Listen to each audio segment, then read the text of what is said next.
Hello, good morning, नमस्कार। सभी का स्वागत है पावर ऑफ नॉलेज लीगल मेरे चैनल पे। आई होप सब अच्छे से पढ़ाई कर रहे होंगे, अपनी स्टडीज़ में लगे होंगे। और आजकल जो हमने इंटर कम्युनिकेशन की जो कह सकते हैं इसको स्टार्ट किया है एक सीरीज़ के ही माध्यम से हमारे, क्योंकि हम कंटिन्यूस वीडियोस को बना रहे हैं। ठीक है, तो हम लिसनिंग प्रोसेस को जान रहे थे जिसमें हमने 3 स्टेजेस को कवर कर लिया था। आज हम 4th और 5th स्टेज पर आ गए। इवैल्यूएटिंग और रिस्पॉन्डिंग के बारे में जानेंगे। तो देखिए इवैल्यूएटिंग क्या है, let's get started. Evaluating consists of judging the message in some way. At times you may try to evaluate the speaker's underlying intentions or motives. तो हम जब इस प्रोसेस में होते हैं, लिसनिंग के प्रोसेस में, तो इवैल्यूएट करते हैं जो स्पीकर बोल रहा होता है उसके मैसेज को, है ना, और उसके मोटिव को जानने की कोशिश करते हैं ना। Often this evaluation process goes on without much conscious awareness. तो ये ज़्यादा अवेयरनेस के साथ हम नहीं करते, लूजली ही कर लेते हैं। For example, Elaine tells you that she is up for a promotion and is really excited about it. You may then try to judge her intention. Perhaps she wants you to use your influence with the company president, or maybe she is preoccupied with the promotion and so she tells everyone, or possibly she is looking for a compliment. तो एक तरह example दिया कि कोई Allen करके हैं, वो कहती है मेरा मैं प्रमोशन को देख रही हूँ आगे होता हुआ, तो ना, तो या तो किसी से कुछ फेवर लेने की कोशिश कर रही होंगी या कॉम्प्लीमेंट चाह रही होंगी। इस तरह से सबका रहता है। In other situation, your evaluation is more in the nature of critical analysis. For example, in listening to proposals advanced in a business meeting, you may ask, are the proposal practical? Will they increase productivity? What is the evidence? Is there contradictory evidence? ठीक है, तो ये सारी चीज़ें हैं, example के माध्यम से समझाया जा रहा है कि हम इवेल्यूएट करते हैं कोई भी स्पीकर। जब हम कम्युनिकेशन जब हो रहा होता है, लिसनिंग के प्रोसेस में होते हैं, तो इस तरह से हम करते हैं। तो कह रहे हैं इन इवेल्यूएटिंग कंसीडर दीज सजेशंस दिए जा रहे हैं क्या क्या आपको कंसीडर करना है जब आप इवेल्यूएट कर रहे हैं। पहला है resist evaluation until you fully understand the speaker's point of view. This is not always easy, but it's almost always essential. तो बिना पहले पूरी तरीके से सुने या समझे इसको इवेल्यूएट मत करिएगा, वरना गलत इवेल्यूएशन आप कर लेंगे। ठीक है, if you put a label on what the speaker is saying, you will hear the remainder of the message through these labels. अगर कोई लेबल लगा करके आप उसको सुन रहे होंगे तो उन्हीं लेबल्स पे आप फिर कंक्लूजन्स ड्रॉ करने लगेंगे ना, इसलिए मना किया गया। दूसरा बताया distinguish facts from opinions.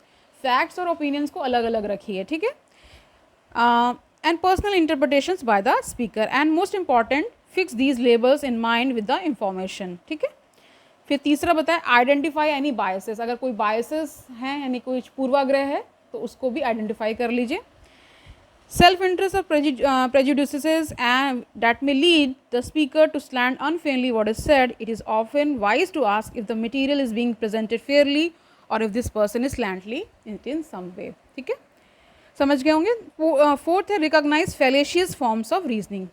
Speakers may employ such as name calling, है ना, कुछ कभी कभी लोग बात करते हुए काफ़ी गाली गलौज भी करते हैं, तो उसको आपको सेपरेट कर देना है ना। और काफ़ी लोग बहुत ज़्यादा कभी बहुत ज़्यादा वॉयलेंट भी हो जाते हैं, तो उससे आपको बचना है। ठीक है, अब आ जाइए रिस्पॉन्डिंग में। रिस्पॉन्डिंग स्टेज 5 है लिसनिंग के प्रोसेस में। देखिए क्या है, responding occurs in 2 phases। 2 phases में ये होता है। Responses you make while the speaker is talking, है ना, and responses you make after the speaker has stopped talking. तो दोनों बार होता है, एक तो जब वो स्पीकर कुछ बोल रहा होता है तो भी आप रिस्पॉन्सेज देते हैं, फीडबैक देते हैं, और एक जब वो पूरी अपनी बात ख़त्म कर चुका होता है स्पीकर, तब आप फीडबैक देते हैं ना। These feedback messages send information back to the speaker and tell the speaker how you feel and what you think about his or her messages. ठीक है, तो when you nod or smile in response to someone's you are interacting with face to face, you are responding with immediate feedback. तो जब आप सामने से मान लो face to face communication हो रहा है तो उसमें आप नॉडिंग करते हैं, ऐसे हाँ करते हैं ना, येस भी बोलते हैं, तो ये इस तरह से फीडबैक ही होता है। ठीक है, when you comment on blog post, spoke a person on Facebook who has spoked you, और से यू लाइक अ फोटो, और से यू लाइक अ फोटो, है ना, कोई फोटो को आप लाइक करते हैं फेसबुक में, ये सब भी क्या है, कम्युनिकेशन ही है। ठीक है, you are responding with delayed feedback. ठीक है, in face-to-face communication, supportive responses made while the speaker is talking are particularly effective. They acknowledge that you are listening and that you are understanding the speaker. These responses include the non-verbal researchers call back challenging cues, है ना, comments like I see, yes, uhu, है ना, similar signals, इस तरह से हम बोलते ही हैं. Okay, fine. Back challenging cues are essentially important in face-to-face conversation. Responses made after the speaker has stopped talking or after you read a post on a blog or on a Facebook are generally more elaborate and might include expressing empathy. जैसे मान लीजिए आपने Facebook पे कोई post पढ़ी, अब speaker तो कह के जा चुका है, यानी लिख के जा चुका है, लेकिन आप बाद में उसको आप कमेंट कर रहे हैं या उसमें आप कुछ और एडिशन कर ही रहे हैं ना, रिस्पॉन्स कर रहे हैं, तो एक तरह का फिर फीडबैक ही होता है.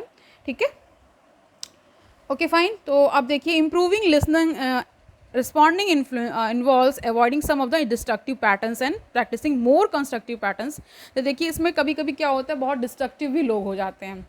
तो कंस्ट्रक्टिव कम्युनिकेशन करने के लिए या उसमें जो पैटर्न्स हैं उनको और अपनी लिसनिंग को इम्प्रूव करने के लिए क्या क्या बताया गया है.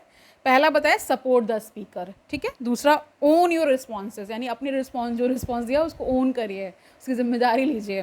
तीसरा है resist responding to another feelings with solving the person's problems. ठीक है. तो इस तरह से आप इन सब चीज़ों से बचिए. फोर्थ बताया focus on the other person. And fifth बताया avoid being a thought completing listener. ठीक है.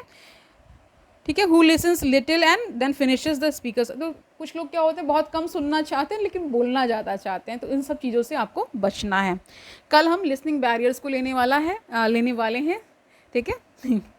तो इसको जानेंगे क्या क्या बैरियर्स आते हैं एक लिसनिंग के प्रोसेस में. ठीक है. आज हमने स्टेज 4 और स्टेज 5 को कंप्लीट किया है. लिसनिंग में हमारी जो 5 स्टेजेस थी उसको हमने कंप्लीट कर लिया है. ठीक है. ये सब हम करते ही हैं. ठीक है. सिर्फ जान रहे हैं कि जब क्वेश्चंस आएंगे आपको कैसे करना है. ठीक है. इसके बारे में जानते रहेंगे तो आप अच्छे से कर पाएंगे. कल मिलते हैं. तब तक आनंद से पढ़िए. Don't take burden. All the very best.